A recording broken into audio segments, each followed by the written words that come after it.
chaque bovin a une carte d'identité, c'est un petit carton rose où il y a marqué donc, le numéro du bovin, l'exploitation où il est né, l'exploitation où il est aujourd'hui, tout un tas de données là-dessus.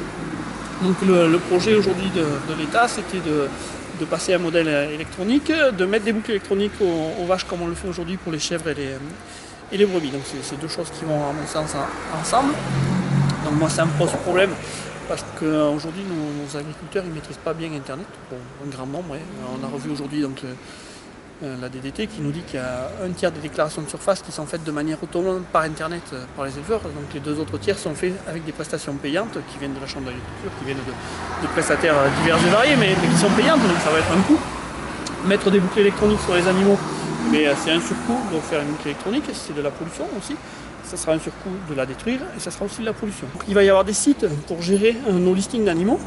Ça veut dire que le paysan qui n'est pas trop en capacité de travailler avec Internet, je suppose que les négociants qui gravitent autour de lui, particulièrement les gros négociants, vont lui dire « T'inquiète, nous on a les moyens de gérer ton listing d'animaux ».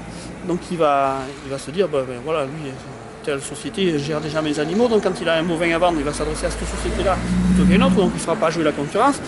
Et pire que ça, le jour où il aura une bête d'élevage à vendre, si par exemple elle m'intéresse moi, il ne va pas me la proposer à moi parce qu'il dira je vais devoir lui ouvrir mon listing d'animaux, donc il va voir mon listing d'animaux, il ne va pas forcément le voir et puis ça va être compliqué, on ne saura pas le faire, donc il va la vendre au négociant qui lui me la revendra, donc à chaque fois c'est moi qui vais payer plus quoi.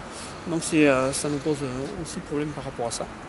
Donc nous aujourd'hui on maintient notre position à ce schéma et de boucle électronique et de dématérialisation des documents. Donc on va nous dire aussi que ces méthodes-là c'est pour faire des économies, que ça coûte moins cher. Alors il se trouve que ça devrait être en application au 1er juillet 2017, ça ne sera pas en application parce que justement on n'a pas les finances pour le faire. Donc si on n'a pas les finances, c'est certainement que ça coûte quand même un peu plus cher.